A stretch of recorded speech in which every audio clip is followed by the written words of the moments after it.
pending before the court was instituted by 4 out of the total number of commissioners that have served the Dangombo regime, whose official cars were seized by this government under a brazen rule of impunity, because some of them were pursued by men trotting gun.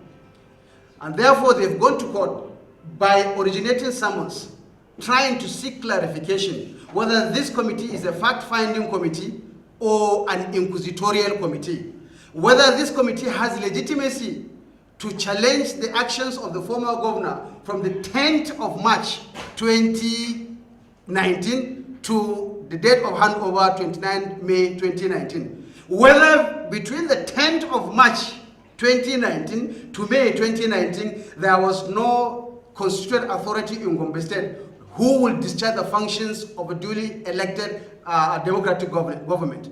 These are some of the issues that these litigants are pursuing before the court, and they want answers for that. And summons have been served on the government as well as the committee members. The issue of the alleged landed properties, I will be bold to state that there was no building that the government of Dankombo has given to any person prior to his disengagement. I knew of the housing estate at Dukurot, investment housing estate. Those properties were sold off to individuals willing to buy since 2015, and a unit of 2-bedroom flat was sold at 6.5 million. I wonder if anybody in his right sense would say that that was an illegitimate disposal of property. How much would it cost you to build a 2-bedroom flat anyway?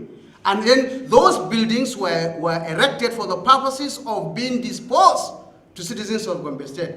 And it was done in pursuit of that. Landed properties, if you say lands, I think the issuance of land, not buildings, is the prerogative of every government. And let's face it, there is no government in this country that has not patronized or that has not shown goodwill to people who are with it, citizens of the state. Is there anything wrong if the government of a state disposes land that has been earmarked for that purposes to members of the public in that particular state? Or were we being told that those who got those properties came from the moon or from outside Nigeria or neighboring states? So it is just mischief bundled in that form so that you can castigate and slur the image of Ibrahim Dankombo. And we should not make any mistake about that, gentlemen. In the last 8 years of that regime, all of us here are witnesses to the things that this regime has done. Nobody who values his credibility will dispute the fact that Ibrahim Dankombo has changed the contours of this state in almost every aspect of the life of the people of this state. I don't think this is the right way to pay this gentleman. If Inoya has a vendetta because he has contested twice against Dankombo and has failed, he should not be paying him in this coin. Now about the cap that you mentioned, that I'm also involved, I assumed office in January 26th, January 2019. Under normal circumstances and government operations, the moment I got sworn in, I should have a car waiting for me to occupy and use for my official purposes. Government processes took so much time before it arrived at delivering the cars to us. So I would want you to reckon that my car became my entitlement. The so-called car that was retrieved from me became my official car from the day I assumed office, not on the day it was given to me.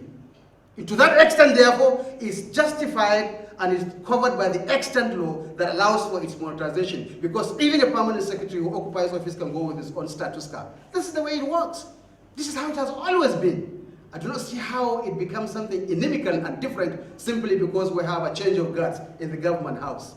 But those who live by the sword, they end up dying by the same sword, gentlemen.